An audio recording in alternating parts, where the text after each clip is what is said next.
ఎదలపైన పురుడోసుకున్న కరుణాల తల్లివమ్మా, ఈ మట్టి బిడ్డల ఇలవేలు పైన మా ఇంటింటి దేవతమ్మా. తెలంగాణ ప్రజల అస్థికు పూర్వోత్తరాలకు వెళితే హిందూ ధర్మశాస్త్రంలో పండితులు సాహిత్యవేత్తలు ప్రబోధించిన ప్రకారం పూర్వం చోళరాజ్యాన్ని ధర్మాంగన అనే రాజు పరిపాలించేవాడు. ఆ రాజుకు సంతానం కలగకపోవడంతో ఎన్నో పూజలు యజ్ఞాలు నిర్వహించారు. దాని ఫలితంగా వారింట ఒక ఆడబిడ్డ జన్మించింది. అల్లారుముద్దుగా పెరుగుతున్న ఆ ఆడబిడ్డకు లక్ష్మి అనే పేరు పెట్టారు. రోజులు గడుస్తున్న కొద్దీ ఆ అమ్మాయి ప్రతినిత్యం ఏదో ఒక అవాంతరంతో చావు బతుకుల మధ్య కొట్టుమిట్టాడేది. ఆ బిడ్డను ఎలాగైనా బ్రతికించుకోవాలని పండితుల సలహాతో బతుకమ్మ అనే పేరు పెట్టారు. ఆ ఆడబిడ్డే బతుకమ్మగా ప్రాచుర్యం పొంది సుఖ సంతోషాలతో జీవించసాగింది. బతుకమ్మ అంటే తెలుగులో బతుకు అమ్మ అని అర్థం. అలా ప్రతి ఏడు బతుకమ్మ పండుగను ఆడపడుచులు ఘనంగా నిర్వహించడం ఆరంభమైంది. ఇలా బతుకమ్మ పుట్టు పూర్వోత్తరాల గురించి ఎన్నో కథలు ప్రాచుర్యంలో ఉన్నాయి.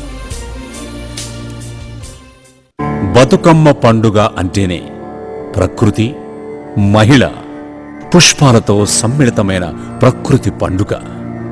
ఈ విశ్వంలో కోట్లాది జీవరాశులు నివసించడానికి దోహదపడేది ప్రకృతి. అలాంటి ప్రకృతి నేడు కాలుష్య కూరల్లో చిక్కుకొని విలవిలలాడుతోంది. మానవాళి ఎంత సంపదనైనా సృష్టించవచ్చు, కానీ ఈ అందమైన ప్రకృతిని సృష్టించలే. అందుకే ప్రకృతిని కాపాడుకోవడానికి ప్రతి ఒక్కరూ ముందడుగు వేయాల్సిన అవసరం ఎంతో ఉంది. ఈ బతుకమ్మ పండుగలో ముఖ్యమైనవి పువ్వులు. ప్రకృతి ఒడిలోంచి తంగేడు, గునుగు, మందార, ముత్యాల పువ్వుల్లాంటి వివిధ రకాలైన పుష్పాలను సేకరించి ఆ పువ్వుల్ని వరుసలుగా గోపురం ఆకారం వచ్చే విధంగా పేర్చి పసుపును ముద్దగా చేసి బతుకమ్మ శిఖరాన ఉంచి గౌరమ్మ తల్లిగా పూజించడంతో బతుకమ్మ కీర్తి విశ్వవ్యాప్తమైంది. మహిళ మగవారితో సమానంగా అన్ని రంగాల్లో దూసుకెళ్లి తమ సత్తాను చాటుతోంది. మహిళ అంటే కేవలం ఇంటికే పరిమితం కాకుండా నేడు నింగికి సైతం ఎదిగి తన శక్తిని విశ్వవ్యాప్తం చేస్తోంది. కానీ సుతిమెత్తని పువ్వుల్లాంటి బాలికల్ని నేడు మొగ్గలోనే తుంచేస్తున్నారు. నేటి సమాజంలో స్త్రీ జనాభా తగ్గిపోతుండడం ఆందోళనకరమైన విషయం. మన నల్లగొండ జిల్లాలో స్త్రీ పురుష నిష్పత్తిలో 1000 మంది పురుషులకు 867 మంది స్త్రీలతో అతి తక్కువ స్త్రీ జనాభా పోచంపల్లి మండలంలో నమోదు కావడం ఒకంత బాధాకరం. అందుకు స్త్రీల యొక్క ఔన్నత్యాన్ని, వారి ప్రాధాన్యాన్ని గుర్తించి సమాజంలో స్త్రీల ఆవశ్యకతను పెంపొందించడానికి పోచంపల్లి కేంద్రంగా బతుకమ్మ ఉత్సవాలను ఘనంగా నిర్వహించడానికి జిల్లా యంత్రాంగం వారు సమాయత్తమయ్యారు. పోచంపల్లి పేరు వినగానే అందరి మదిలో మెదిలేది భూదానోద్యమం మరియు పట్టు చీరల ప్రసిద్ధి నిలయం. ఈ గ్రామం ఎన్నో పర్యాటక ప్రదేశాలకు ప్రసిద్ధి. అలాంటి పోచంపల్లిలో బతుకమ్మ ఉత్సవాలు నిర్వహించడం ద్వారా పోచంపల్లిని గ్రామీణ పర్యాటక క్షేత్రంగా మరింత అభివృద్ధి చేయాలని జిల్లా పర్యాటక శాఖ వారు ముందడుగు వేస్తున్నారు. ఆడపిల్లను పుట్టనిద్దాం, పెరగనిద్దాం, బతకనిద్దాం అనే నినాదాన్ని స్ఫూర్తిగా తీసుకుని బతుకమ్మ వచ్చారు.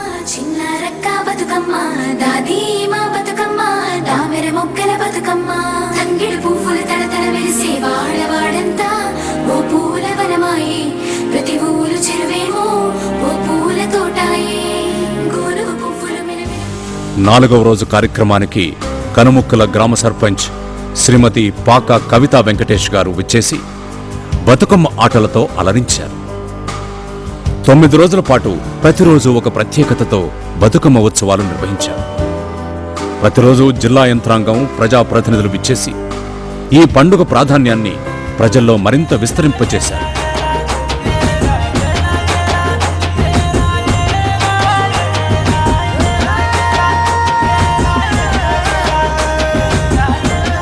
ఈ ఉత్సవాల్లో మరో శుభపరిణామం ఎమ్మెల్యే పైళ్ల శేఖర్ రెడ్డి గారు పోచంపల్లి గ్రామాన్ని దత్తత తీసుకోవడం ఒక సాహసోపేతమైన నిర్ణయం.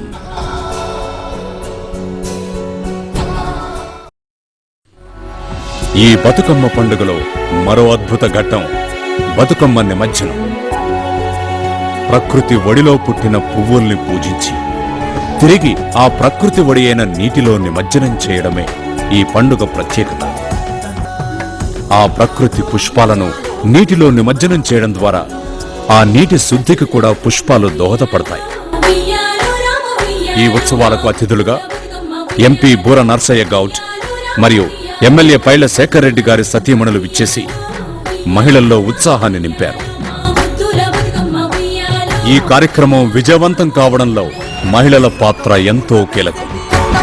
భక్తి శ్రద్ధలతో బతుకమ్మను పేర్చి ఆటపాటలతో అందరినీ అలరించిన వారిని ప్రోత్సహించాలనే ఉద్దేశంతో రావుల శేఖర్ రెడ్డి గారు, కందాడి భూపాల్ రెడ్డి గారు నగదు బహుమతులతో ప్రోత్సహించగా ఆచార్య కొండా లక్ష్మణ్ బాపూజీ పోచంపల్లి హ్యాండ్లూమ్ మార్కెట్ వారు మెమెంటోలతో సత్కరించారు.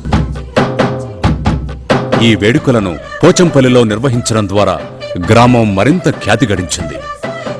సద్దుల బతుకమ్మ రోజున ట్యాంక్ బండ్పై ప్రభుత్వం నిర్వహించే వేడుకల్లో పోచంపల్లి బతుకమ్మ శకటాన్ని ప్రదర్శించడం గర్వించదగిన విషయం. పోచంపల్లి వేదికగా బతుకమ్మ ఉత్సవాలను ఘనంగా నిర్వహించడం ద్వారా నేటి తరానికి ప్రకృతి, పుష్పాలు మరియు మహిళల ప్రాధాన్యతను ఘనంగా చాటారు.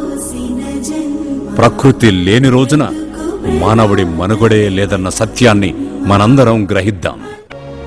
అదేవిధంగా మహిళలపై జరుగుతున్న అఘాయిత్యాలను అరికట్టకపోతే నేడు అమ్మగా, భార్యగా, తోబుట్టువుగా చూస్తున్న స్త్రీని రానున్న కాలంలో మ్యూజియంలో ఓ బొమ్మలా చూడాల్సి వస్తుంది.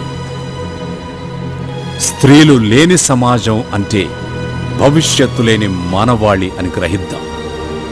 అందుకే స్త్రీని మన ఇలవేల్పు బతుకమ్మతో సమానంగా గౌరవించి ఆడవారిని పుట్టనిద్దాం, పెరగనిద్దాం, బతకనిద్దాం.